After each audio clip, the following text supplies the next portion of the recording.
Racing isn't easy, but experiencing it is. iRacing puts you in the driver's seat with the industry's leading sim racing game. Drive on laser scan replicas of the greatest racing circuits from around the world. Go head-to-head against other drivers chosen by skill-based matchmaking to ensure competitive racing at every level. Compete across all your favorite series. In officially licensed cars, engineered to deliver the most accurate driving experience possible.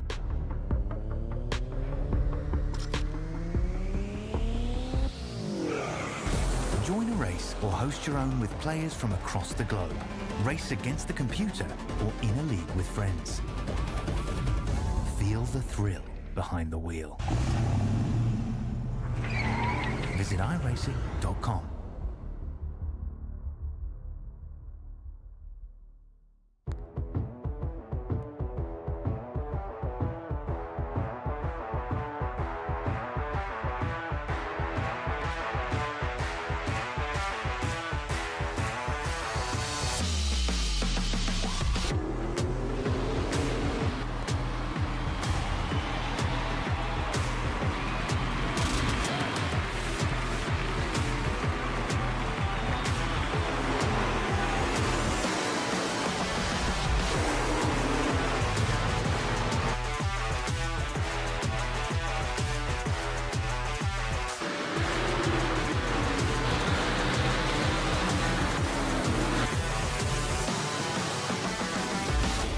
World of Outlaws Dirt Racing is available now.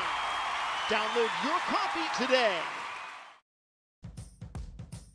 Welcome one, welcome all to Sim Speed TV. It's time for the fourth round of the Oceanic Dirt Sim Events 360 Power Series presented by Neuropower. We are at the magnificent Lernerville Speedway, which is one of the more unique dirt tracks out there, and you'll see why when we get into the racing action tonight. It is going to be hard and fast, as it always is, and a super entertaining night of sprint car racing. To bring it to you all live on YouTube, Facebook, and Kick is myself, Reese Gardner. Dan Yeamans alongside me in the commentary box and handling production behind the scenes.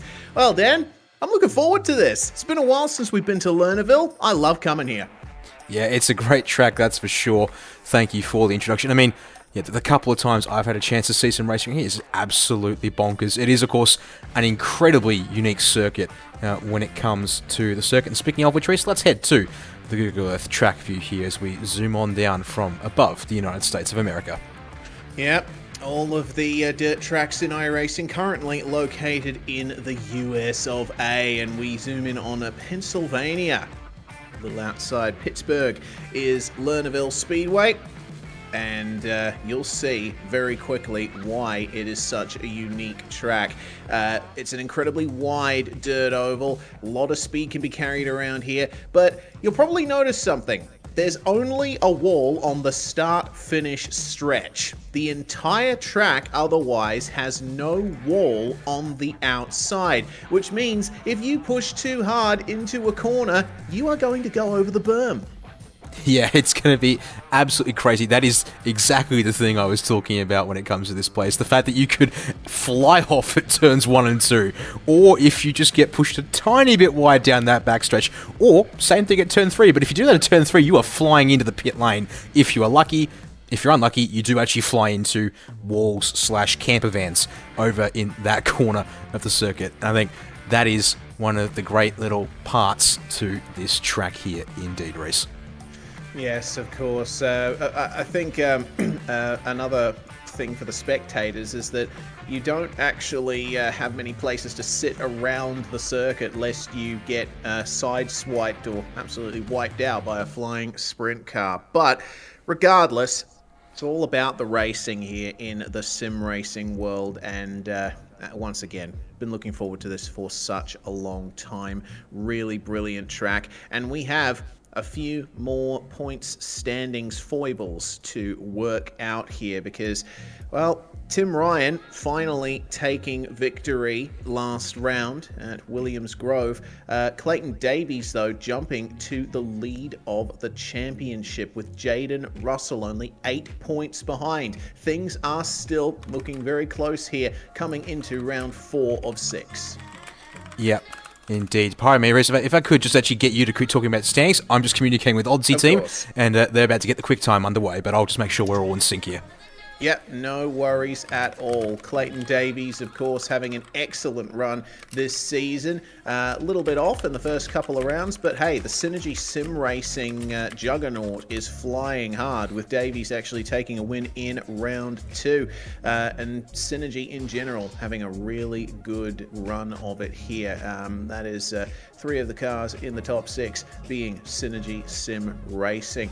We also have to think about Riley Bilson, who's actually come pretty good in the 360s after having a massive run in the 410 season just a month or 2 ago. And of course, Tim Ryan on the back foot after having an uncharacteristically patchy first half of the season. We'll see then how things go when the 360s, but in the overall Sprint Car Championship, which combines both 410s and 360s, Tim Ryan's still well ahead of Riley Bilson. Only 3 points separating Jaden Russell and Brady Baldwin, who is the owner and lead administrator of Oceanic Dirt Sim Events. Nathan Vanderwacker having a really good run as well in the top 5, and Daniel Boyd just creeping into the top 10. He has only got 2 points to make up to overcome Blaine Densley. We will have to wait and see what these standings look like coming into next round, though, because we have a full night of racing to decide. The quick time is active, and we'll be able to see now who will get first position in every single heat, of which there's going to be a fair amount. Yep, 4 heats, so 8 laps each. And the top 4 from each heat advance to the A main. It's your typical ODSE dirt event here. But of course, there is the King Race Designs pole shuffle to come here at Lernerville. Top 2 from each heat battle 1v1 over 2 laps, and the winner stays on to face the next opponent. And the winner of the final 2-lap dash will start on pole position for the 30-lap A main here tonight. Well, let's get into this, Dan, because I am keen to see how quick drivers are around Lernerville Speedway. Currently, it is the number 2 of Braden Miller, who is the top of the standings, and he's just finished his run, and 12.8 seconds is the pace being set so far. It is indeed, as the drivers will now start pumping out the times. Looks like John Schultz here ran the second. Went to P5 on the first one. Not going to improve there on the second. Thomas Mitchell went up to 7th there on his first lap. Let's see if he can improve. Actually, see if I can quickly bring up for you. Fastest and last. There we go. 13.3. Harry Stewart to the top here, Reece, in his first run. 12.805, edging out Brady Miller. And then, oh no, there's the moment off the edge of turn 3. And that will be Stewart's run done. But at the top of the time charts for now, at least. Yeah, of course. Well, now we'll see if anyone can beat Harry Stewart's time. I would expect that there's a few drivers looking to get close to that. Tim Ryan, though, won't be one of them. He's not in the server tonight. Won't be here this round, unfortunately. Miller's run is finished as Nathan Vanderwacker actually goes faster than Harry Stewart. We are into the 12.7s here. Will his second lap be any good as he rides the berm on the outside? No, 13.0 for his second lap. Cooper Wilson, currently in 8th spot. He's looking to improve on a 12.99, and he is not going to do that. 5 tenths off or thereabouts. Corey Borden as well. He's had it rough in the last few rounds. Invalidated lap for him. Joel Berkeley, meanwhile, going to 5th spot. Check that. Brady Baldwin goes to 5th spot, just pipping Joel Berkeley in those last couple of moments.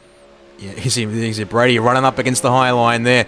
And not quite going to be an improvement. Joel Berkeley is on, still doing laps. His session is done. Hayden Vickers puts himself into 9th place. It just leaves, well, Cameron De Bruin not in the session currently. Josh Barry looks like he'll be our last driver to set a time at this stage. Up to P8 for now, and I think that'll probably be where he's at based on what we're seeing so far here, which means Comes across the line. No, actually, he'll be one of the drivers to improve on lap 2 here. He's up to P6 for the number 014. Okay, going against the grain a little bit is Josh Barry. So basically, with 4 heats, that means that Van der Wacker, Stewart, Miller, and Davies are going to be your pole sitters for each individual heat. This is going to be very interesting indeed as the session ticks down. Only 10 seconds remaining in the qualifying session, but we are all done. Apart from Cameron De Bruin, who's actually making it to the line now. And it looks like, well, he won't actually get to finish his laps there. Managed to get the outlap done, but the session is now over. And we can move through into the grid for the first heat of the night. It is the 088 of Nathan Van der Wacker, who will start on pole position with Brady Baldwin alongside him, getting his night off to a very good start in the Synergy 78. Leo Heaton, meanwhile, starts in 3rd place alongside Darcy Wilson. Then we got Cole Ferguson and Thomas Mitchell, 5th and 6th. 8 cars in this field will be rounded out by Luke Wilson and, of course, Cameron De Bruin, the only driver to not set a time in the quick time session.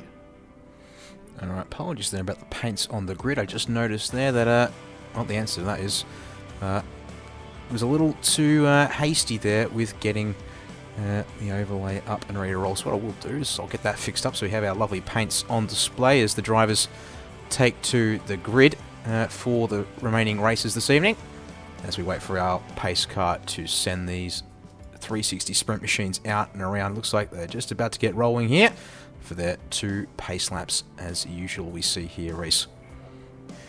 Yeah, of course. Now, coming out of the pits here at Lernerville is a bit difficult. You have to make your way over the berm, and we've seen in a couple of events in the past drivers actually having a lot of issues keeping the cars under control across there, but we can get a little bit of time here to look at this track in detail. Turns 1 and 2, well, it's pretty consistent banking all the way around, but when they come here into turns 3 and 4, yes, you can run the high line or the low line if you so desire, but look at the outside of turn 4 there. The banking is actually a lot more extreme on the outside, so you'll likely see drivers trying to run that line to get a good slingshot down the start-finish area. Yeah, that will be the aim of the game, as we've got a couple of angles for you here tonight. We'll have the tower trackside cam. We'll have this overhead chopper shot as well. It'll follow the drivers around. Pace car going to pull off here in turn 3. Start zone begins at one of the fleets. The first of these tyres here, as we're about to get the first race of the night underway. Van der Wacker goes late. Green flags in the air. Heat 1 is away at Lernerville. Yeah, Nathan Van der Wacker leads into turn 1. Switching to the inside for the exit is Brady Baldwin, but that's almost a good run around the outside from Darcy Wilson. They're all running high on the berm here, trying to get their speed up as this race gets underway, and Baldwin goes to the inside now of Van der Wacker. Tried the slide job. It has failed. Van der Wacker on the inside for the final turn, and oh dear, actually it looks like Baldwin getting much better momentum around turns 3 and 4 into the heat lead here. And we'll see if Van der Wacker can keep this race pace up, because Darcy Wilson is pressuring him massively on board with Nathan. You see just how close they run to the wall here. Yeah, they are leaving absolutely nothing a chance round this circuit. Up against the berm they go, because there's no point going down low. It seems we'll have to wait and see how that plays out later on in the race. In action tonight, Reese, as the rubber goes down and burns away the dirt, I should say, up on this top line. As you see here, out the back from Van der Wacker's car, got a bit of a margin to Darcy Wilson in 3rd place. Crucially, it's Leo Heaton who holds the transfer spot in P4 for now. He's going to be the first car actually to go down to that bottom there whilst we're watching everyone else take the high line. Interesting stuff there from Leo Heaton. Still sticks high in 3 and 4. That's where the cushion is. Will he repeat the same here? No, he was trying the inside line out just to see how much grip there was down there. Evidently not to his liking just yet. The track hasn't developed enough over the course of the session so far. But we are already on the final lap, and Darcy Wilson making his way past Van der Wacker, at least trying to. Nathan gets the good run on the inside, and the finish is here. Brady Baldwin takes victory in Heat 1. Van der Wacker finishes 2nd, Darcy Wilson 3rd, and Leo Heaton just manages to get into the top 4 there. They will transfer through to the feature. Mitchell, Wilson, Ferguson, and De Bruin will unfortunately have to work their way through the alphabet. And De Bruin actually retiring at some point there, halfway through the heat. Well, we move on to heat number 2 now. It's the 11 of Harry Stewart and the 14 of Josh Barry, who are our first row, with Hayden Vickers and Travis Parrott behind them. Braden Shute will line up in 5th spot alongside Joe Daly. And then we have 7 cars in this field. Daniel Nickel will take the final spot. The race control car will disqualify themselves when these formation laps get underway. Which, by the sounds of it, Reese, they are getting underway indeed. Yep, they're already heading out of the pits, so what better time than to bring them on the screen here once again. Second heat of 4 for the evening. I think one of the things I'll be looking forward to seeing later on will be the King Race Designs pole shuffle. So it's actually something new for the series, because we have had the dashes sponsored by King Race Designs, but something a little different coming up for tonight's racing. As you can see there, Liam James, one of the ODSE race control team members, sitting there. As you said, it'll be a 7-car race for this one. So currently, Braden Shute, Joe Daly, and Daniel Nickel, the 3 that'll be going the long way around at this stage. We'll see. Didn't see a lot of movement in the first heat, Reese, if things change for this second heat. Well, we already see that there's a bit of a groove forming up the top, and round about the mid-track as well. The clay is going to be slicked off there, and it means that there's going to be a little more rotation in the car if the rear wing is set too far forward. We'll be seeing drivers tuning their wings back over the course of the night. But the start now, Harry Stewart puts down the power, and a little bit of a wiggle for him off the start. Already we have a car in the wall. Hayden Vickers all the way to the back of the field. But it's Harry Stewart versus Josh Barry now for the race lead. And look at how much Barry is pressuring Stewart already. He's working that car, that's for sure, as they ride the high lines here. We'll go on board Barry for a second, but as you see, we won't see a lot of Harry Stewart down the straight. So we'll get a nice look at him there off of the turns as they obviously get the angle, slide through the bends. And Barry actually working slightly lower, and it's paying off at the moment here, Reese, but not quite close enough to mount that full-scale attack just yet. Yeah, he's trying to straighten it up on the exits to get a good slingshot out of the corners. Braden Shute in 3rd here, and he's got a good gap back to Joe Daly, who holds the final transfer spot. Unfortunately, Nickel and Vickers are fighting a bit too hard with each other to really make some advances on the top 4. They're going to have to rely on a mistake from one of the drivers ahead of them. And unfortunately, Hayden Vickers did look like the worst of the biggest loser off at the start, but looks like that's gone to Travis Parrott in the meantime now, circulating by himself, as the drivers are spacing out to about between, anywhere from 0.4 of a second, apart from Vickers and Nichols still going out here over 5th place. I mean, spots obviously do count, Reese, here even at the back. It will improve your starting position in either the C main or the B main, depending on exactly how back you finish. I think it's topped, the 5th and 6th from each heat will go to the B directly, and they're joined by the top 4 from the C. So yeah, Vickers trying to improve his starting spot for that race.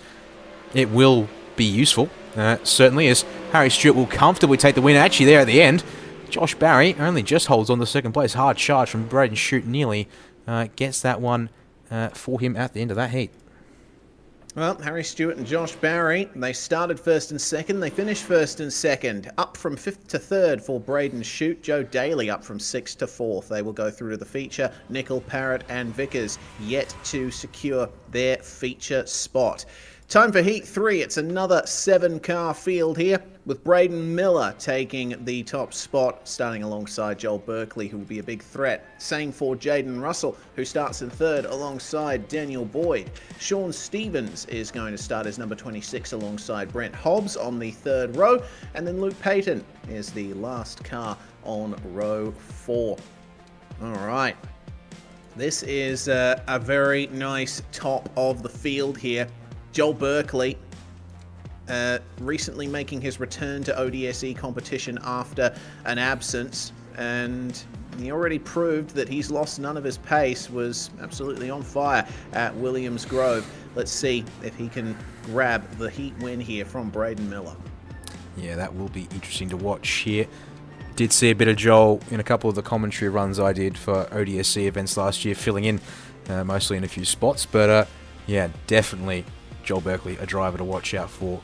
Have to see though, first time he's been in action since the Dirt refresh, which delayed round 3, which was now 2 weeks ago, also delayed by a certain state of origin. So hopefully some time for Joel to get his eye in with the changes. And as other drivers said, that it's going to be an interesting learning curve for the next little while.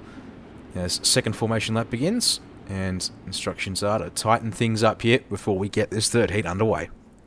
Yeah, absolutely. Well, let's see where Braden Miller decides to put the power down.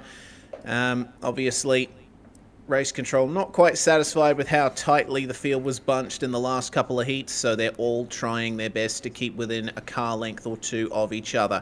Miller enters the start zone and goes with Berkeley now falling into second. It's side by side for third. Meanwhile, look at the inside run meanwhile from Sean Stevens. He tried to make it 3 wide there, but unfortunately unsuccessful. Mired back in the field, but it has turned into a big battle for the transfer spot. Jaden Russell falling back. Yeah, a little bit off the back here, but he's now got a bit of margin thanks to the fighting happening directly behind for, well, yeah, the spots behind, fifth on back, as it would seem. Yeah, but yeah, only one spot exchange so far in this race, it would seem. As say that, we get another spot exchanged as Luke Payton will swing around Brent Hobbs for that 6th position spot as he then tries to line up Stevens for a run in front of him here. As a work on down the backstretch, or front stretch, sorry, already approaching the halfway mark in this race. Half a second out in front is your margin for Brady Miller. You can see here, he's looking fairly comfortable. As I say that, he has a moment, and Berkeley gets up into the wall there for just a fraction race. Yeah, Joel Berkeley getting into the wall as well as he tries to chase him down here for the race lead. They're on lap 5, coming on to lap 6 now. 3 laps to go in Heat 3 at Lernerville. And seeing that Miller actually starting to run a little bit lower than we've seen in the past through turns 1 and 2. 3 and 4, it's still the high line right on the berm that is the way to go, but dipping down sort of mid-track is Braden Miller. Interesting to see. It's definitely helping him here.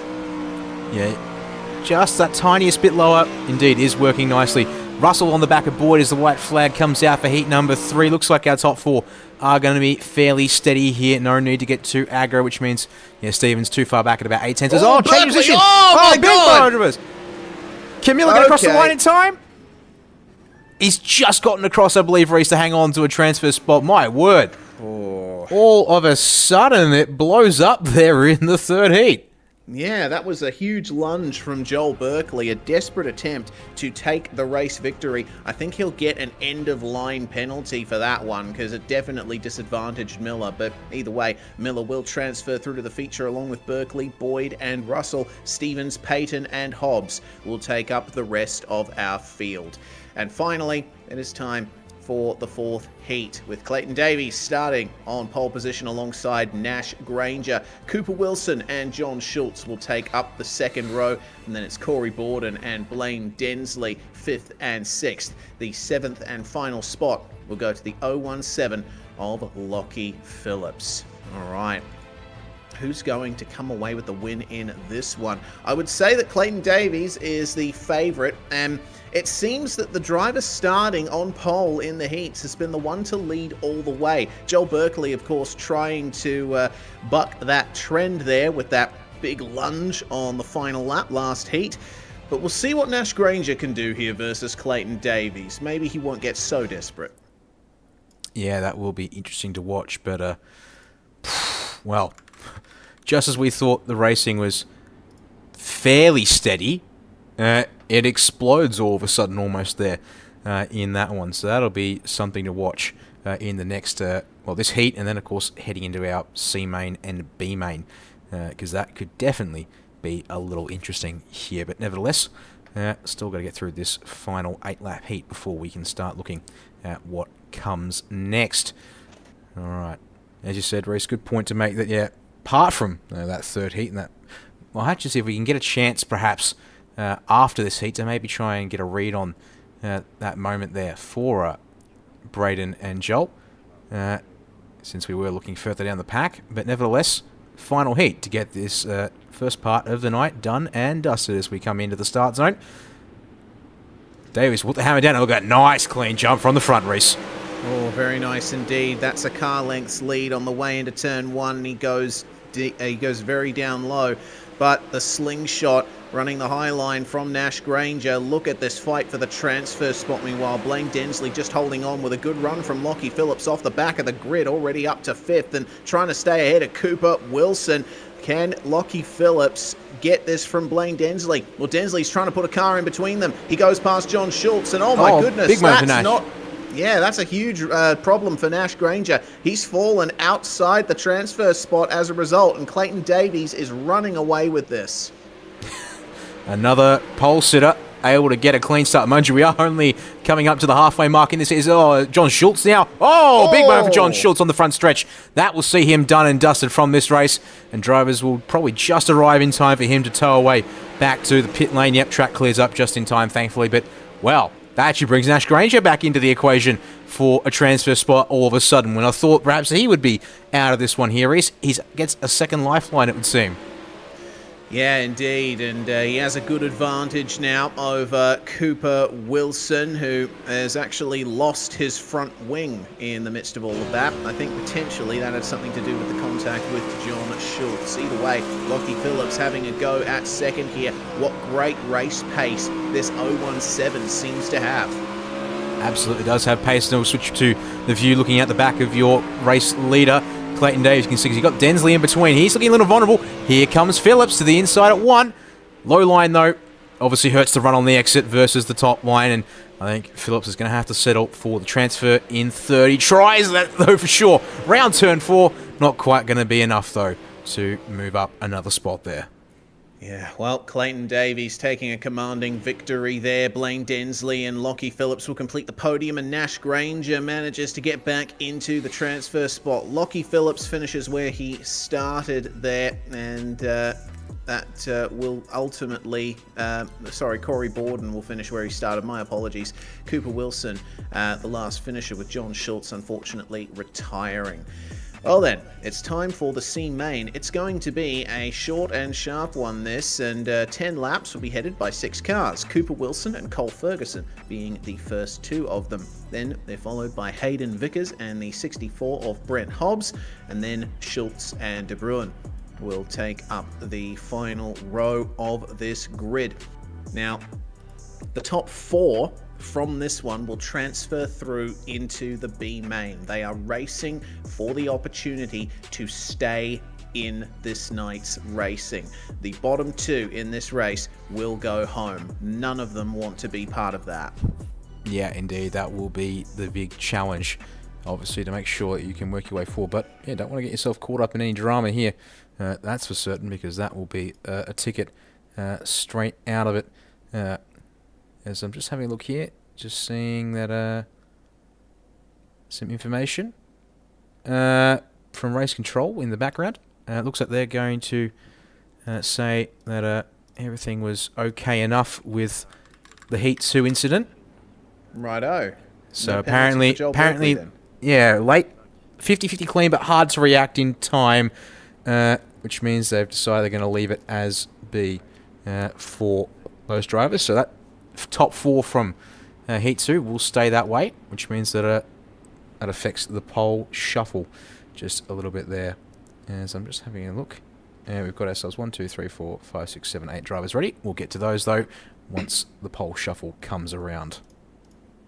Indeed we will. So, to the start zone then, a cloud falls over the circuit. That will alter the surface grip slightly. See how the drivers cope with it. Wilson leads them away as the green flag flies. Ferguson already under threat here from Hayden Vickers, who tries to work his way up into second spot. They are side by side on the way into the final turn. Ferguson almost goes over the berm there. They make contact, and 3 wide. Ferguson recovers it, and sweeping through to second is Brent Hobbs. Fantastic job there. Ferguson, though, with a big run round the outside. He's trying to put some space here between himself and the drivers behind. Currently, Cameron De Bruin is trying his best to stay in the transfer spot, but Hayden Vickers trying to fight back.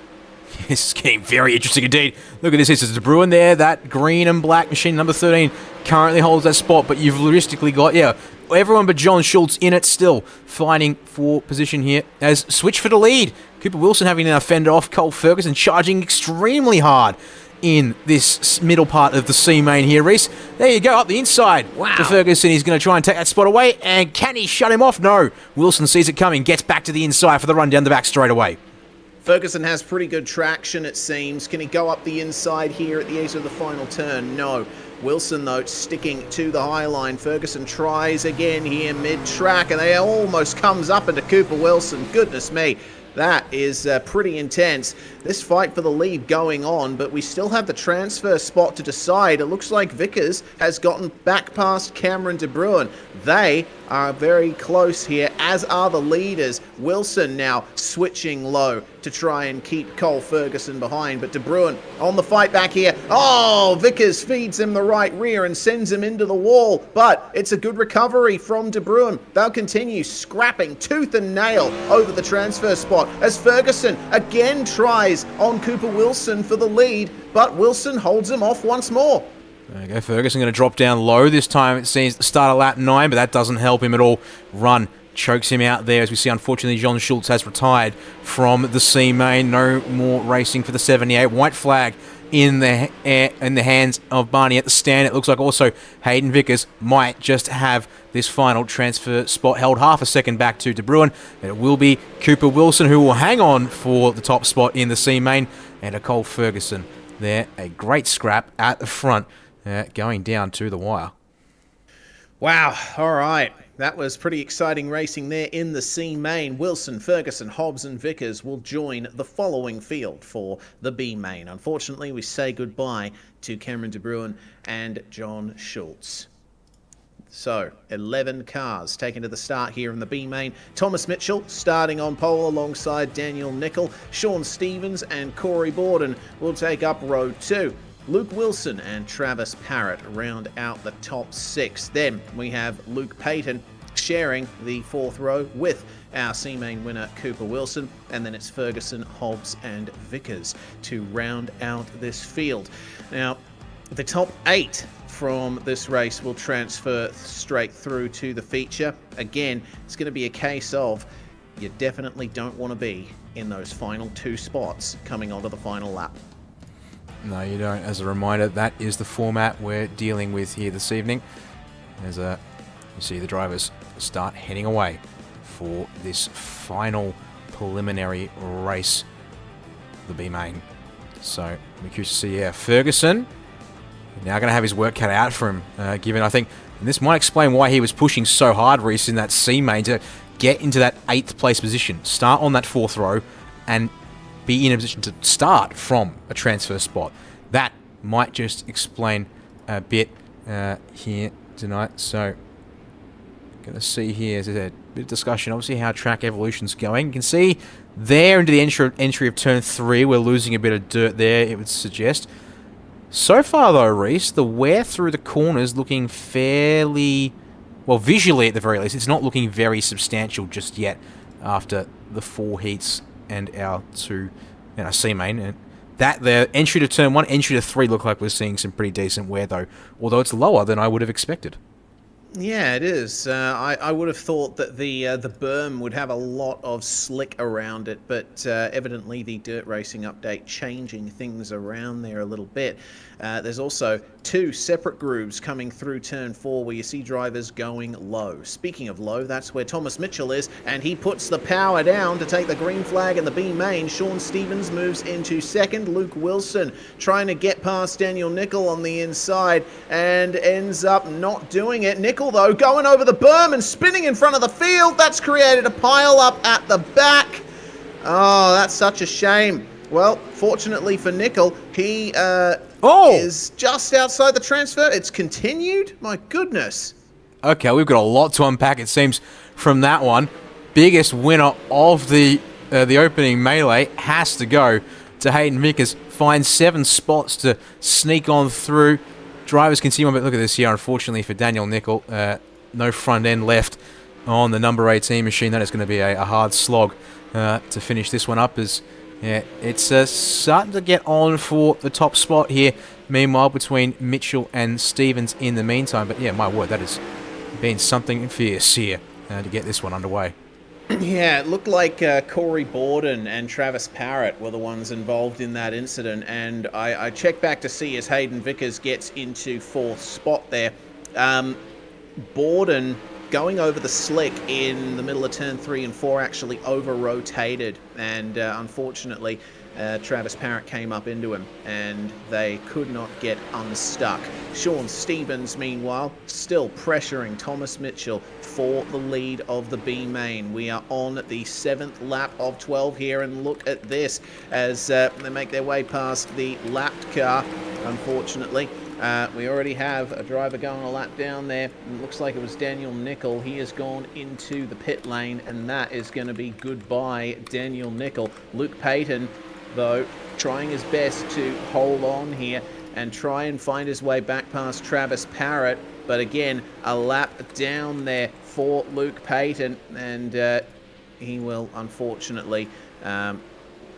that's actually Travis Parrott they've just passed. My apologies, getting my drivers confused. But this lead battle still going on. It seems though that Mitchell has gotten the advantage over Sean Stevens. He will not be under much pressure coming towards the finish as we start the 3rd last lap. Luke Wilson and Hayden Vickers separated by a good margin for 3rd and 4th, but the real battle is for 5th and 6th. Cooper Wilson trying to find his way past Cole Ferguson, and on the inside you see in the background there goes Wilson, but Ferguson will try and come back.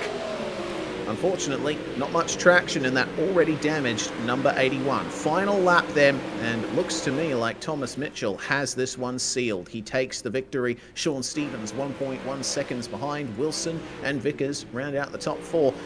And it looks like Cooper Wilson, Cole Ferguson, Brent Hobbs, and Luke Payton, a lap down, will all transfer through to the feature. Travis Parrott ended up finishing 2 laps down, and we saw retirements from Daniel Nickel and Corey Borden. Real shame to not see them take part in the feature tonight, but that is dirt racing. Someone has to miss out. Well then, we're going to move through now to the pole shuffle, and this will be a hard and fast session. I'm really looking forward to seeing who gets pole position here in the pole shuffle, presented by King Race Designs.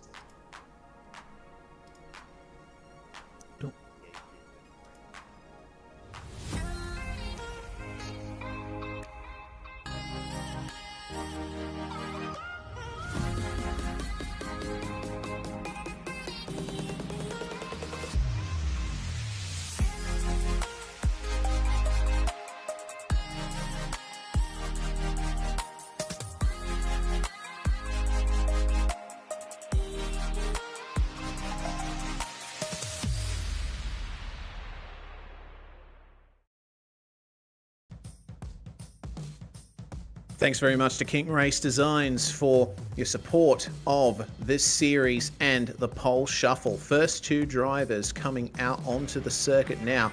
Looks like for the first round of our pole shuffle, it's going to be Blaine Densley versus Daniel Boyd. We see Josh Barry waiting at the pit exit to take his place when one of these drivers gets eliminated. It is a simple 2-lap dash between 2 drivers. The driver that finishes ahead at the end of 2 laps gets to stay on. The one that doesn't has to go back into the pit lane. All right then.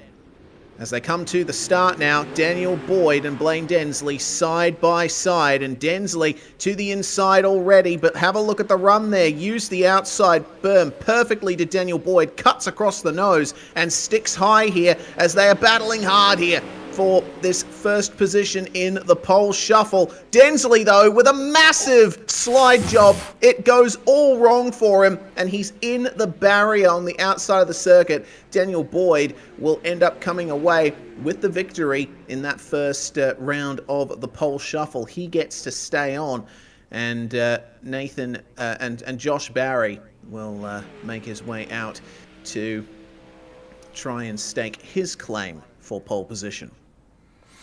Well, that was a dramatic moment there. But yeah, with 2-lap dashes, not too surprising there, all considered. All right, so got a bit of damage there on the front bar and the front wing, but Boyd will have to soldier on versus the car fresh out of the pits in the form of Josh Barry here. So we'll see if that hopefully doesn't hurt him too much. But the winner here will then stay on for the next of these pole shuffle races. Green flag given by the race control team.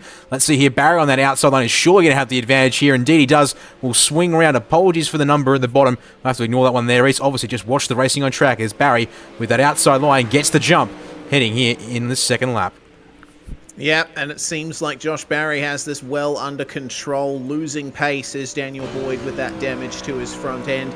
And the checkered flag will fly on this two-lapper. Josh Barry gets to stay on. Daniel Boyd has to make his way back into the pits. And now it's Nathan Vanderwacker's turn to see what he can do. As we are already, I think, 5 drivers through. Just a few more to go. And we'll be able to see who ultimately gets pole position. We have had we haven't had a single driver stay on through all of the pole shuffle dashes so far. Let's see if Josh Barry will be able to stick with it here. Vanderwacker looking very fast in the quick time session, and only 2 laps here, but he's a bit slow on the start, unfortunately. It looks like Josh Barry is going to keep this lead. The green flag didn't quite register with Vanderwacker, and he's already starting to fall behind. Oh, I think I've just heard, yeah, race control's going to call reset and do this one again here. Right. It's been aborted, and we will go around one more time and try again. So, yeah, I think just deciding that green call. I mean, in the same time, yeah, Van, he's going to trigger on here, because obviously, yeah, it's entirely down to the drivers hearing the call from race control and things like, yeah, where they are in the corners. This time, green call goes, and it will be Vanderwacker on the outside that gets the jump on Barry, but they are nose to tail to start this one off here. Oh, they absolutely are. It's all about who is going to get the best run off the exit of these corners. But Barry pressuring Vanderwacker through the turns. He only has a couple of corners left to try and stake his claim here. Running side by side. Are we going to see a slider? To the inside goes Josh Barry. Will this work? Vanderwacker backs off. It's going to be side by side. Yeah, beautifully done by Josh Barry. That is how you do a slide job. It stays on and keeps this one going. I'm just going to throw up here. Little message there. Winner of the pole shuffle there. Now, apologies. Where is my man who's come out next? It's Clayton Davies, who will be up next in the sim racing machine. Yes, okay. So this is going to be an interesting one. We know how quick Clayton Davies is. Consistent podium getter in ODSE events. He will be starting on the outside as the green flag is called by race control, and it's a nice even start there.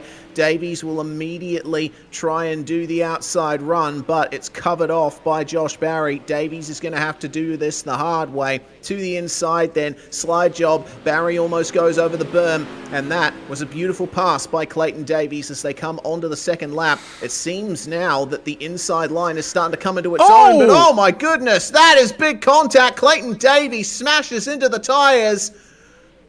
Okay. That's not what we want to see, but I think Josh Barry didn't quite know what to do there. I mean, he could have gone to the inside, but man, Clayton Davies, he tried that inside line, just resulted in no run down the straight. Now, how is race control going to call this? Looks like Barry will stay out on track. Davies going back to the pit exit here. Probably hoping that race control is going to allow him to have another go at that. Joel Berkeley's already made his way out onto the circuit, and Josh Barry escapes back to the pits. So I think the way they've determined this one here is that Clayton Davies is going to be given the fact he was leading at the time of the contact, has been given the decision to advance forward here off of that one there. So Davies and, as you said, Joel Berkeley going to now do duel here for this next of our battles. Running out of drivers, though. I believe it is just one more, if not that. All right. Barry given P5. So this is the fight for fourth. Right then, so Joel Berkeley actually getting a massive run there with Clayton Davies. Unfortunately, too much rotation through turns 3 and 4. He's still trying to make the inside line work there, but it's just not happening. Berkeley, meanwhile, trying out the inside line himself. He can afford to do that as he crosses the line in first place and will stay on here in the pole shuffle. Out comes Harry Stewart. This is going to be a great matchup. Berkeley and Stewart, they have battled each other for years in virtual sprint car events. And a head-to-head battle between them, I honestly couldn't call. Yeah, this is going to be interesting to watch here. Well, I mean, I did think Clayton Davies and Berkeley would be a little bit more evenly matched, but just needs a little moment there as we now get ready to start this one off. Both drivers trying to stay up nice and high, it would seem here. No edges given in the corner. We get the green signal, and that's going to favour Stewart on the high line to get this one away. Berkeley immediately going to commit to a very low line, and he's going to cut the nose, but the over-under there from Stewart on that high line is going to take back the lead through 1 and 2. Yeah, see how close they are across the line there. If Berkeley can do that again here on the second lap, he might just be ahead at the line. Look at the traction there on the fresh clay from Joel Berkeley. They all slide down to the bottom. Stewart unfortunately catches the grass on the inside and spins. That means that Joel Berkeley will cross the line in first. In fact, he will be the only one of the two to cross the line. And now Berkeley advancing with Brady Baldwin, his next opponent. All right, let's see how we go here. 8th through to 4th have now been decided. This is your battle for 3rd to get for our A main coming up shortly here. So they'll trek down the back straight away here. Waiting on that green signal from Liam James. Let's see here who gets the jump. Nice and late in the turn. They put the foot down. Berkeley's guy certainly looked like it went first there, but Highline favours Baldwin initially. Can he get back underneath and not get caught? He will get back underneath to avoid getting cut off by Berkeley. This one's going to be close by the looks of things. He gets a nice slide job there, and Berkeley unable to respond on that first lap. Yeah, well, looks like Baldwin just running a little bit lower there. Berkeley, though, straightening the car up a little more. It's going to be a last-ditch attempt here in the final turn. And can he pull it off here? Oh, no, close. He cannot. Baldwin just crosses the line ahead. They banged wheels across the line. That was pretty exciting. That was pretty good. Oh, hang on a second, Brady. What are you doing there? Just towed back to the pit lane. He was ahead at the line. Have they decided differently? I believe... well, Berkeley heading back out there. Oh, that's interesting. Unless that is the end of the session. Ah, no, it is. Moves through. It is indeed. No, apologies. Yep. Brady Baldwin's your pole sitter. Yeah, P4. Oh, Clayton Davies, a P4. Yeah. We completely actually got jumped off there. So that is indeed the end of the pole shuffle. And can confirm, your pole order, or your top 8 order will be Brady Baldwin, Joel Berkeley, Harry Stewart, Clayton Davies, Josh Barry, Nathan Vanderwacker, Daniel Boyd, and Blaine Densley before we get this one underway. And indeed, that was a pretty well run and done pole shuffle. Drivers now being given permission to do 6 laps round the top. So we'll see our drivers out here in a second to do some final wearing in of the circuit before our 30-lap A-main will come to get this race night settled. Yeah, for sure. We get an opportunity here to see how the track's evolved. I mean, that the slick coming into turns 1 and turns 3 is worse than ever, and once again it is incredibly low. But once again, I'm stunned by the fact that the very top of the berm seems to be clean on the exit. I really didn't anticipate that. Yeah, it's looking like it's going to be an very interesting race indeed, that's for sure. As well, we've got a couple of drivers having some moments out there on the exit of turns 1 and 2. And so, a couple of drivers down low. I'm pretty sure I heard them say that to work the high line only.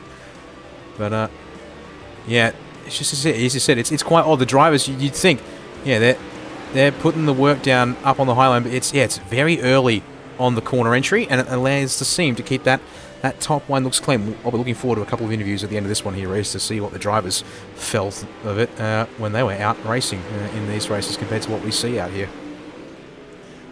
For sure. Well, seeing them come out in these groups as well gives you an idea of how the racing is going to go early on in the feature and coming off green flags. A lot of switching and slicing and dicing through the corners, and potentially some big smashes like the one we just saw there. In the beginning of warm, it's very hard to tell who on earth that even was. In fact, didn't even get a chance to see exactly who that was because, of course, in a warm session, it's not tracking all the crashes here. Well, we're just a moment away from the end of this warm-up here. So what I'm actually going to do is really quickly just try and restart my timing. I've noticed we don't quite have the right names and things in a few spots that I can't manually manipulate. So I'm just going to quickly reload that whilst we're... Because it was going to be really useful for the pole shuffle, and then it wasn't quite right. And I was like, oh, brilliant. Can't bring up the two drivers side by side. Well, while you're at it, potentially turn the music down a little as well. That I certainly can do. You know, I'll turn it off completely now at this point. How about that? That sounds good, because we're going to need all of our attention on the engine notes of these 360 cubic inch V8s. Oh god, I love sprint cars. They are insane machines, honestly. You're basically strapped into a giant go-kart with a big V8 engine at the front and two massive T-tray wings flying your way around this around a dirt circuit. And the speeds that these cars reach through the corners is insane. I mean, in road racing terms, I think a minimum speed of about 130, 120 through the corners, but honestly, considering how tight these corners are and the surface that they're racing on, it really boggles the mind just how much downforce these cars produce. Without a doubt, that is very true. Yeah, drivers still going here, just make sure. I think also waiting for one of the race controllers. So, looks okay. 30-second call being given. So not long now until we get to our A main to kick off the main one. You can see here, times currently in the mid-13-second range. Josh Barry getting a quick one down, which might have actually been during even the pole shuffles here, because we are still in the warm-up session as well, Reece. So that could have been the case there, but you can see here as the drivers continue to work that high line around Lernerville. Indeed. Last few moments of the session, that's where it can go wrong if you enter a little bit too hot like Joel Berkeley just did, and yeah, the only way to go is up and over. Alright, checkered flag looks to have been called. It's just time for us to potentially get ourselves a grid for this A main. But right we'll wait then, just a moment here to see the session events shortly. Yes, we shall indeed. Well, obviously, when we go through the grid, the order of the top 8 will be slightly shuffled around from what it actually will be, but we can confirm that Brady Baldwin in the P1 starting spot will in fact be starting on pole thanks to winning the King Race Designs pole shuffle. And at this stage, it looks like Joel Berkeley is going to be joining him on the front row. But we'll take you through our drivers nonetheless as we load on into the feature. Baldwin and Stewart will take the first row of the grid, with Joel Berkeley and Clayton Davies starting behind them. And Davies will obviously be shuffling about a bit, as will Joel. Same for Nathan Van Der Wacker and Josh Barry, with Daniel Boyd and Blaine Densley 7th and 8th on the grid. Now these drivers are going to be starting in their proper spots, with Darcy Wilson and Braden Shute on the 5th row. And then we have Jaden Russell and Lockie Phillips starting 11th and 12th. Leo Heaton will start 13th alongside Joe Daly. And then it's Braden Miller and Nash Granger on row 8. Thomas Mitchell will start alongside Sean Stevens on the 9th row. And the top 20 rounded out by Luke Wilson and Hayden Vickers in the number 15. Cooper Wilson is going to start alongside Cole Ferguson in 21st and 22nd, and our final 2 cars will be Brent Hobbs and Luke Payton. Those last 8 cars, the ones who made it through the B-Main. Indeed they did. So, now it's time to see how things play out for them. There's a Brady Baldwin, going to be a pole sitter, chooses the outside lane for this one here, Reese. So he will get that nice, well, presumably nice run off the start. You can see Berkeley advancing to the front row, of course making it through a couple of his pole battles as we get ready to get this show underway here for the final race of the ODSE Neuropower 360 Power Series at Lernerville. Yes, and in ODSE, the pole sitter is allowed to choose which row they start in. And it actually looks like Baldwin has decided to go for the outside line for this pole position start. Let's see if he gets the traction he needs there on the outside as the green flag flies and we start racing at Lernerville for the feature. Baldwin with a great run over Berkeley. It's on for third between Clayton Davies and Harry Stewart. They are side by side coming into turn 3. Stewart stuck there in the low down mid-corner region. And it looks like he's had to give up that place to Clayton Davies for the time being. Goodness me, that was a big slide from Stewart. That's given a chance to Josh Barry to make his way through into the top 4. Berkeley sliding up the inside takes the lead off of Baldwin there.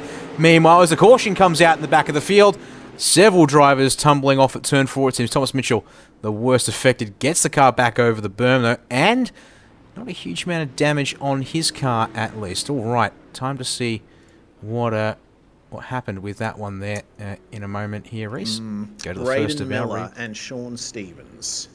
Alrighty then. then. We should focus on here. Can do indeed. So, Braden Miller gets unfortunately turned there. He got a bit too much of a slide on in 3 and 4, and Sean Stevens went straight into the back of him. That spun Miller ahead of the rest of the field, and that's what sent the other car there, the Thomas O2 Mitchell. of Thomas Mitchell, over the berm.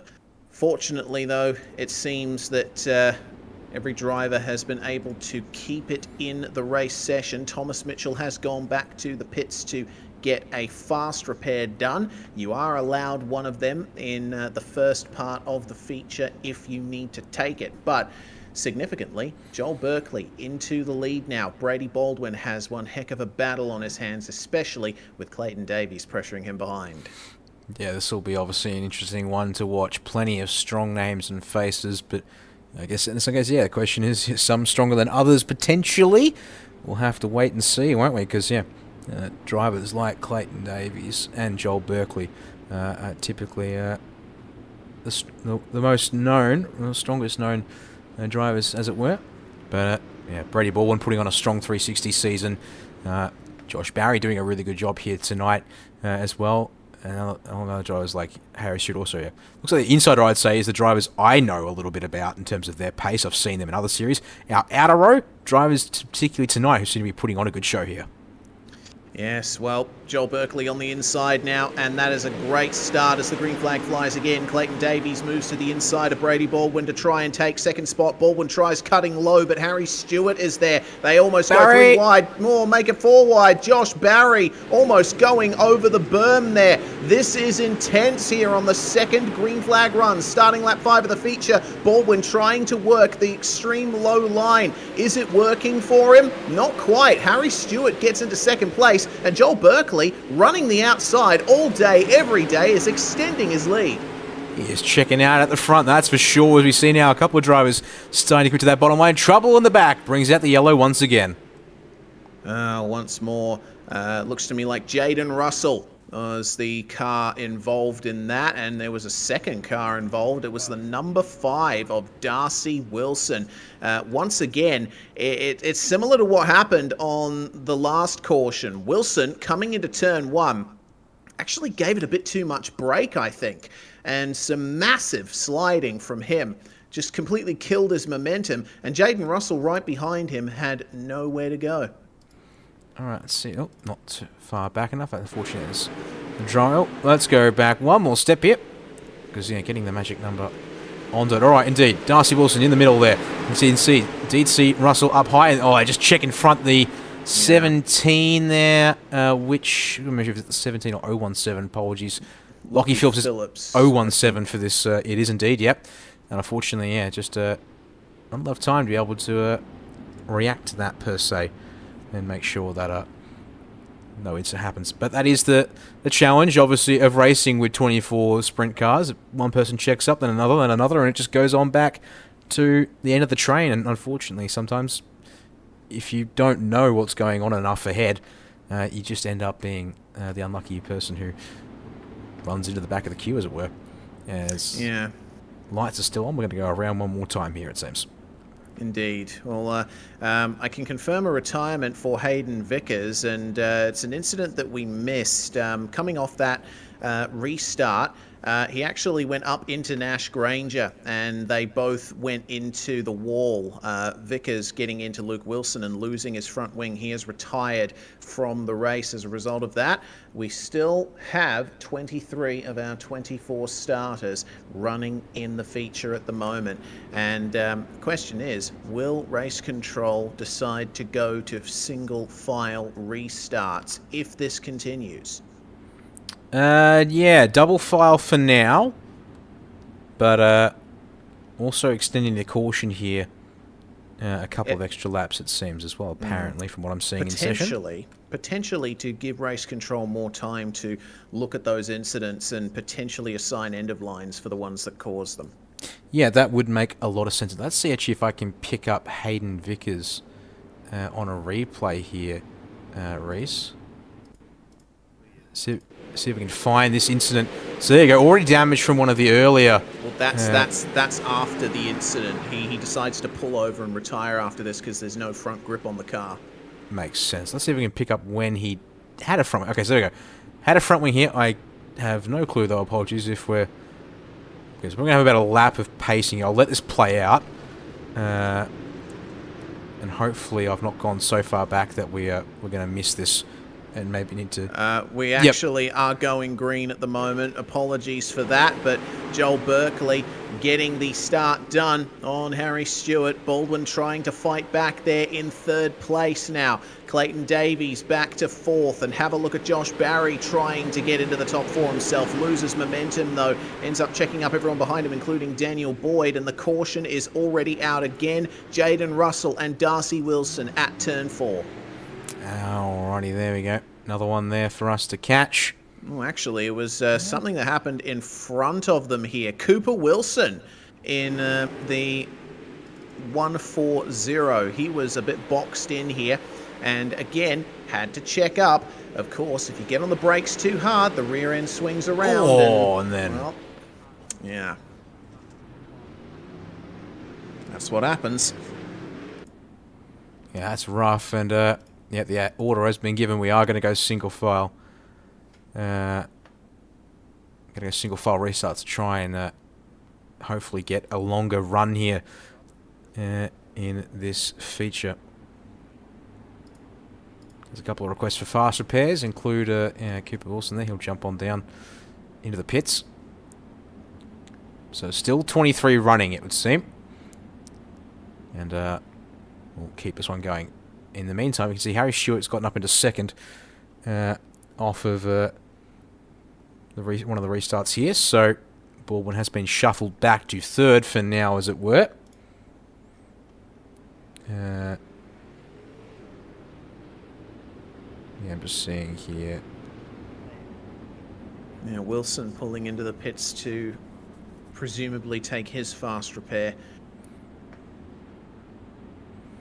That's, of course, Cooper Wilson.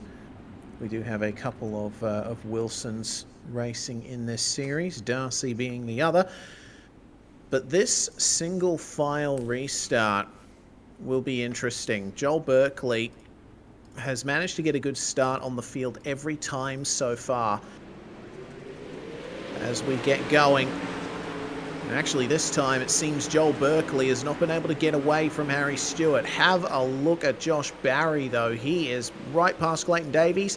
Davies is going to pass him again on the inside here. They are fighting tooth and nail over 4th spot here. That's allowing our top 3 to get away. Yeah, it takes the pressure off of Brady Baldwin to allow him to focus on the 2 ahead here at the front of this field. Stewart, though, is putting some good pace in. It seems he's getting really close to the back of Joel Berkeley here as we go on board with your race leader for the time being. And see, there's Stewart just peeking to the inside there on that lower line through 1 and 2 at least. They all stay high this time at the front through 3 and 4 though. Yeah, it looks like Harry trying to go a bit lower to get a straight exit, but the momentum that you carry through the turns is everything. Coming onto the front stretch, Braden Shute put back to 10th spot here, and Sean Stevens managing to stay ahead. Some good racing for the last couple of positions in the top 10. You see Blaine Densley and Joe Daly here side by side for 11th and 12th. They're trying to work their way forward into the field. Oh, wow, that's the 017 of Lockie Phillips that's gone around. That has brought the caution out once again. And, this fortunately didn't involve any other cars. It's not as big of an incident as we've seen in the past, but still, it's something that's happened a few times now, getting checked up behind another car. The number 79 here of Daniel Boyd just checks him up. That looked like a bit of contact even, and that sent Lockie Phillips around. Yeah. Spin, thankfully no major hits or damage, but just a bit of a pause to the flow of the race once again. Nevertheless, approaching the halfway mark now at least. Also note that we are approaching... how long have we got left? Been in this session for about... Well, been in the session for 13 minutes. We've probably been racing for about at least 11 of those minutes. So the race clock... Actually, what am I doing? I just bring up the race clock here, folks. Yeah, we are approaching the halfway point of the race. We still have 14 minutes left on the timer. And if we do get 2 good green flag runs in here, then we will be able to finish that off. But I think if we start getting 3 or more cautions towards the end, then might be 50-50 as to whether or not this race goes time certain. Yeah, it could be interesting indeed in terms of that pressure situation. And the other thing is also, obviously, if it goes to caution like that, that means that's more laps of circulating around. Because of course these caution laps, well, not of course I should say, for those who aren't in the loop, caution laps in ODSE events don't count. So that's why we're still here on lap 14 as we continue to circulate around. A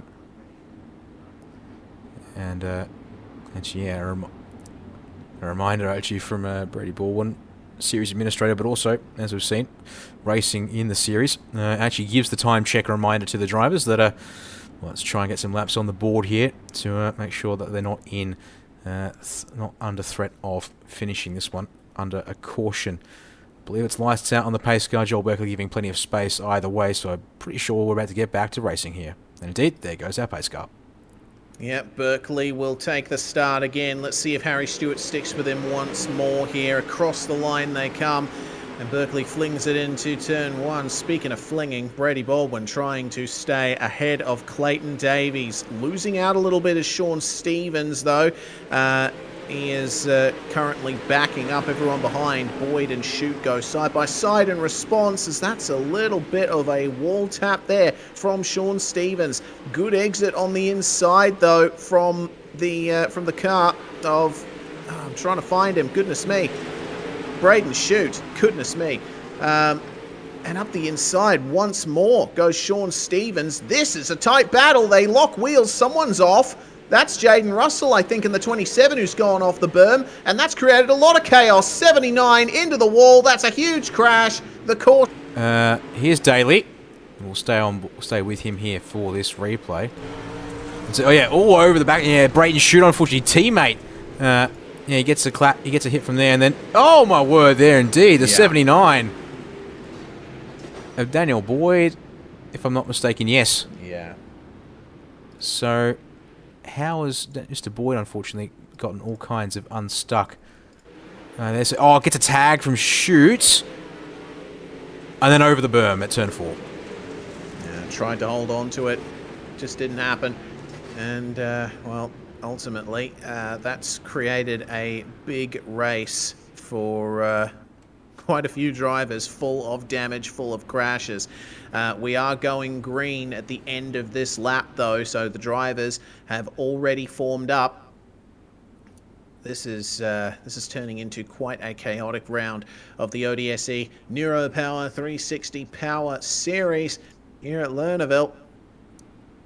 We are getting into the final minutes of the race clock, and we haven't reached lap 20 yet. Lap 19 begins, and Joel Berkeley still holds on from Harry Stewart up the front. Brady Baldwin trying absolutely everything to get into the lead, but he's lost momentum thanks to that low run through 1 and 2. Clayton Davies starting to get up on him there as it's 3 wide briefly between Luke Wilson, Braden Shute, and Brent Hobbs. Thomas Mitchell and Cooper Wilson in the midst of all of this as well. Proper 5-car pack as Wilson tries to find his way through in the blue car. Trade for position. Meanwhile, Luke Wilson gets through to the front of that pack. They all just hold on. Car into the wall in the background. Nash Granger, he immediately escapes off the track. Didn't want to cause yet another caution. But look at this battle for the lead. Joel Berkeley getting threatened by Harry Stewart and Brady Baldwin into the wall. Can he hold on to it? Yes, he can. But he's lost touch with the podium battle. Oh, that's gone horribly sideways up against the wall for Brady, but I think he might have got away with only that bent front bar on the number 7, and he certainly is putting the foot down here in this one to try and make things up as the caution will come out once again. Another incident further back down the field, it would seem. Although I'm going to have a hard time figuring out exactly. Braden Shute driving slowly, maybe that's the case there. We'll see if we can pick up once again what's triggered that one. Yeah, well, it looks like Shute, unfortunately, just tried to do a slider into turn 3 here and just over-rotated it. Oh, yep. Into the path. Oh. Yeah. Of, Thomas Mitchell? I mean, apologies. 0-2, I'm looking for here. Yes, it is Thomas Mitchell. So thankfully, I think we avoided any more damage. It's just, again, another caution period to bring things, arrest the momentum here once again. All right, well, if we can get a few more laps of green flag running in, we should be able to make time here. Coming up to 19 minutes elapsed in the session total, and, well, yeah, only 8 minutes left on the timer. Whether or not we'll be able to get to the end without another caution, though, remains to be seen. Pace car in. Joel Berkeley. He has led pretty much all the way since he passed Brady Baldwin, and he is keeping Harry Stewart behind him solidly. Sean Stevens trying to make moves from 5th spot. Nathan Vanderwacker keeping him behind for the time being. They are all running nice and high through turns 3 and 4. Lap 25 begins. We have 6 laps to go. Joel Berkeley with a little bit of loss of momentum for the race lead. Harry Stewart goes to the inside. This is the big lunge here from the number 11, but Berkeley comes back at him. Across the line, they make contact. Joel Berkeley, though, holds on to it and will move back in front of Stewart for just a moment. That has compressed the lead battle. Clayton Davies now fancies a chance that the lead goes up the inside. Wow, great racing here. But Harry Stewart will go again on the low line. Will he make it work? Will Joel Berkeley make it work? Through the middle goes Clayton Davies. Oh, it's a very nice bit of driving indeed. As Davies back to the front, but here we go, up high, Stewart tucks down low, contact at the back of the group, is going to see this one become a 4-car fight again, it would seem, here as they get Stewart. Oh no, oh, okay. He keeps all it right, up. Sean Stevens recovers it. And just as all that's happening, the laps have burned down, 2 to go left. It looks like it's Davies versus Stewart versus Vanderwacker. Berkeley's almost there, but I think he's just a little bit too far back at the point of this one here. Caution comes out as we're coming to the white. Yep, and it's going to be a green-white checkered. We will get 2 laps of racing to go. The driver in the lead at the time the caution came out was Clayton Davies. He wasn't an element for the lead battle for quite some time. We saw him sitting there in 3rd and 4th trying to work his way forward, but that little bit of fighting between Stewart and Berkeley has brought him right into contention. Here is what brought out that caution. Quite a few cars stopped down there. It's a real shame for the drivers involved. It definitely wasn't Sean it was Sean Stevens who unfortunately was involved in that. Yeah, Luke Wilson should have got up the inside. Oh, dear me. We got involved. It wasn't Stevens. It was Brent Hobbs. Takes a hit there on the front of the number 64 Beat the Dark machine. But looks like he'll be okay to carry on at least. But, yeah. Bit of a slide, bit of a hit. And the race will carry on. Looks like I think we've gone again. We're going straight to 1 to green once again. Yep, I expect to see pace car about to peel off in because already got a gap here as we come around turn 4. Indeed. 2 lap, as I said. Green-white checker is the proposal. Let's see if we get it done. Davies with a good start. There was slight contact between Stewart and Van der Wacker. Look who's lunging up the inside here trying to make up places. It's Cooper Wilson. And then he loses out to Blaine Densley, who takes the spot there. The white flag will fly here. Blaine Densley pushes Cooper Wilson up into the wall there. Clayton Davies working the inside line. It's almost a battle for second, but Stewart's coming at him here. There's good momentum. He tries up the inside, but Davies covers it. Stewart spins, and Berkeley collects him. So does Nathan Van der Wacker. A massive second place finish for Blaine Densley. And Brady Baldwin gets back onto the podium. Oh, wowee. What a finish. What a finish indeed, Reese. I wasn't ready for that one, I don't think. But it feels like tonight has certainly delivered in every single aspect of the racing action. Here are your A-main results. Oh my god, that is amazing. Well, Davies, Densley and Baldwin are your podium from Lernerville. Wilson and Payton will round out the top 5. Luke Wilson finishes ahead of Brent Hobbs and Nathan Van der Wacker. Thomas Mitchell in 9th, and Harry Stewart, after battling for the lead all through the race, rounds out the top 10. Oh my goodness me, yes, I'll bring up that next page. Indeed, Joel Berkeley actually gets sent back to P11, so late penalty there. Actually, yeah, Harry Stewart penalised and goes a lap down, I believe, yeah, automatically by iRacing for late Harry Stewart. Sorry, that was Stewart 10th penalised. Yeah, Joel Berkeley penalised down to 11th. Jaden Russell ends up a lap down officially as well in at 12th. And then start getting to our drivers who unfortunately didn't make the finish. Sean Stevens, 13th. Brendan Shute, 14th. And then our early retirements of Nash Granger for 15th. Joe Daly, Leo Heaton, and Daniel Boyd, 16th, 17th, 18th, sharing that 13-lap down marker there. Lockie Phillips, 14 laps short in 19th. Darcy Wilson in at 20th, unfortunately, 16 laps shy. Josh Barry, Braden Miller, Cole Ferguson, and Hayden Vickers all not making it home either. It's been a pretty hefty one. Yeah, 9 drivers finishing classified on the lead lap there with, I believe, 12 finishing it. So pretty rough night out, you would have to suggest, Rhys. Yeah, very rough night, but it all came together at the end for Blaine Densley, who managed to come home with 2nd spot in the end. Blaine, congratulations on that. It looked like it was all about survival tonight. That was a race.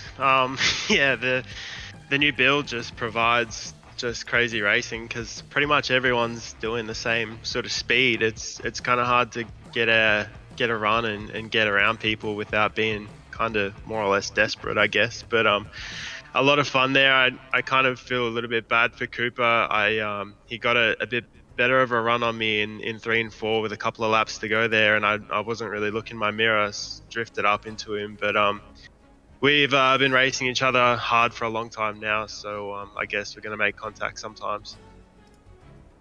Yeah, that's just the case when you've been racing as long as you guys have. How did the track feel to you through the night? How was it evolving? Because myself and Dan did notice there were some interesting grooves forming, particularly through 3 and 4, where there were 2 lines of slick clay for a bit. Yeah, it has a lot to do with how this league runs the track in the warm-up sessions and all that sort of stuff. Brady and the team do a really good job of making sure that they do everything they can to provide multiple grooves of racing in the track and wear it out in a way that it's not just top or bottom dominant. We can move around quite a bit. Well, move around you did, up and down the field from 8th to 2nd. Is there anyone you'd like to thank for your result tonight, Blaine?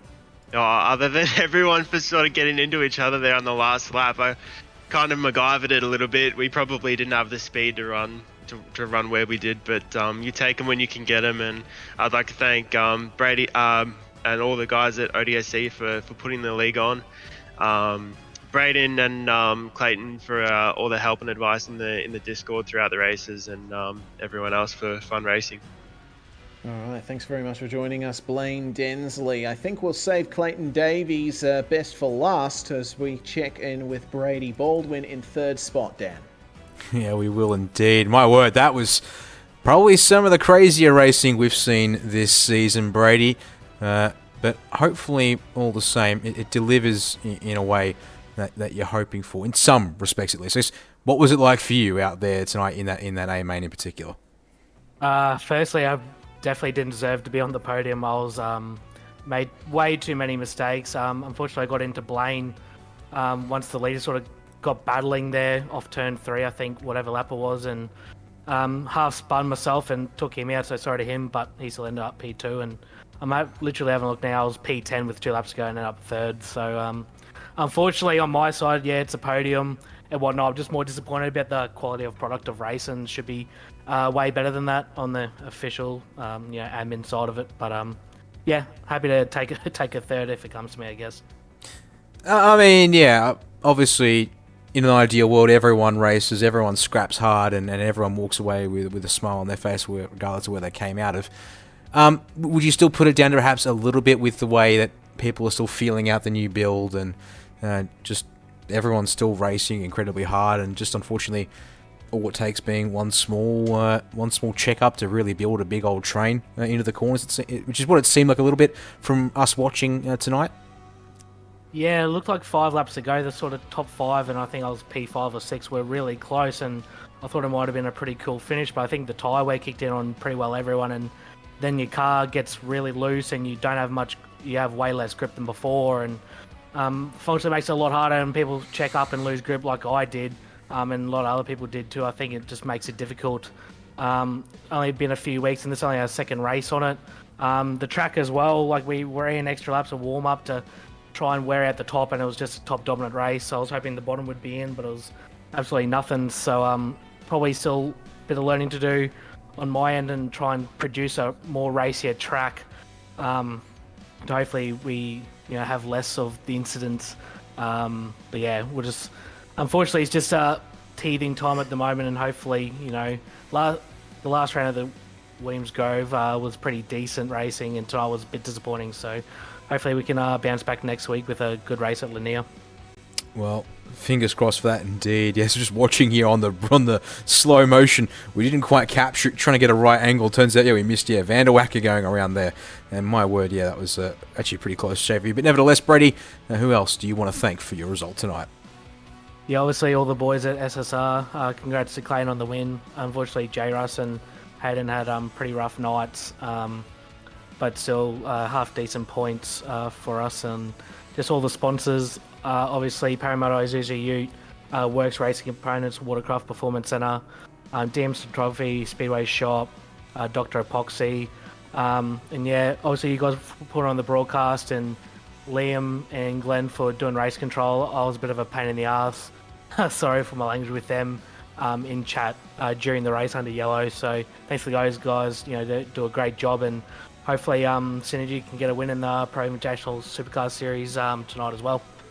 Indeed, you boys, this certainly got plenty of fingers across plenty of bits of racing action.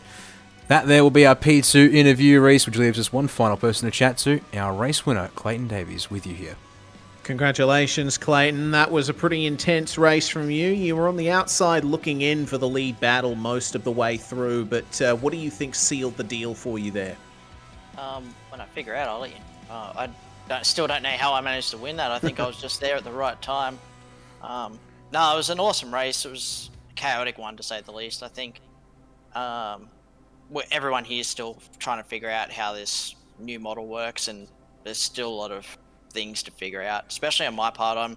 I'm struggling. I don't have enough time to be investing into this at the current stage, but yeah, there's definitely still a few more things I need to learn. Yeah, plenty to think about with the new dirt model that was introduced in this last season build. What was your approach to the track? I mean, and I think just focusing on Lernerville in particular, have there been any changes to how you approach it with the new model compared to before? Yeah, a fair bit actually. I've noticed that the cars themselves don't have as much grip, so you can't get up there and attack the cushion as aggressive as what you used to. Before, you used to be able to get up, bind the car up on what we call the fluff, or essentially the cushion, and the car would just hold itself there, where now it's a little less forgiving, and you kind of can't be too aggressive with it, otherwise you'll just fall off. And I think you'll see that a lot of people are driving a lot more conservative up front in terms of how hard they're running the track. If this was the Neuropower model, I think you would have noticed probably a lot faster of a race, but yeah, you have to be a bit more cautious. The track itself doesn't hold as grip, so, and with not having a wall to kind of keep you somewhat in the limits of the track, really, you just got to play it safe until you have an opportunity to pass. Well, opportunities were presented to you tonight, and potentially next round at Lanier. What are your thoughts going into that round? How do you think that track's going to be changing with the new dirt? I'm hoping it stays just as good. For my time on the sim, I still reckon Lanier is probably the best dirt oval track for Lions to begin with. That track has always put on good racing, so I'm hoping that it's still on par with its former self. So hopefully I can get in there and just run a good, consistent. I think is next round the last round. I think next round's the last round. So we'll try and just be conservative, but you can't hold back too much. You still got to drive hard and try and win if you have an opportunity.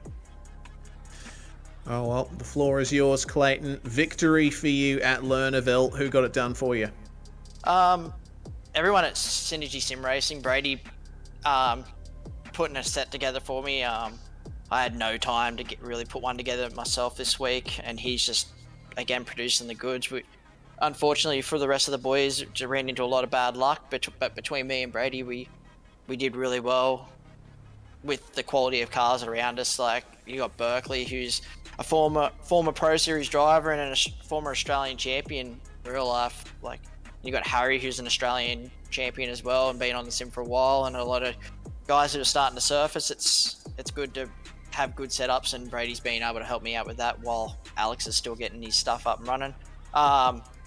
ABR setup shop for usually 90% of my other stuff. The Speedway shop, Watercraft, Performance, Parramatta Isuzu Utes, Western Machine Shop, Atlantic Oil, 27 Designs, GSD Designs, and you guys for putting the broadcast and everyone back at Race Control, and Brady for putting on the league. All right, thanks very much for joining us, Clayton Davies, feature winner tonight at Lernerville. Well, that is going to wrap things up for tonight, Dan. What a night here at Lernerville Speedway. But of course, yes, we go to Lanier for this next round, and you'll be able to catch that from 8:15 Eastern on the 5th of July. As Clayton said, it's probably one of the best dirt ovals on iRacing, which is interesting because it was never a dirt oval in the real world. Yeah, it's certainly, I think, if you ever see some of our footage from, say, like Road Atlanta, we have ourselves things of our track maps. You can actually see what remains of Lanier, given it is just across the road, quite literally. But, yeah, it's an oval I've driven around, and I don't drive dirt ovals, to put things in perspective, given that it is part of the base content. And given what Clayton just said about what he's hoping for at the circuit, that makes me very excited indeed, I have to say. It will be the penultimate round of this edition of the 360 Power Series presented by Neuropower. We have one more race after Lernerville that we'll be getting to in 2 weeks from tonight. All right, well, that concludes our coverage of the Neuropower ODSE 360 Power Series from Lernerville. We want to give a big thanks to our other series partners, FastPrint Signs and Apparel, DM Simtography, Loose Operations, Wash It Mobile Truck Washing, and of course King Race Designs, sponsoring the Dash and the Pole Shuffle tonight. I'm Reese Gardner. It's Dan Yeaman alongside me in the commentary box and handling production behind the scenes on YouTube, Facebook, and Kick. Make sure to like us on all of those platforms. We're SimSpeed Esports Network on Facebook, and we are at SimSpeed TV on Twitter. Chuck us a subscribe on YouTube as well if you are so inclined. From all of us here at SimSpeed TV, we say bye for now.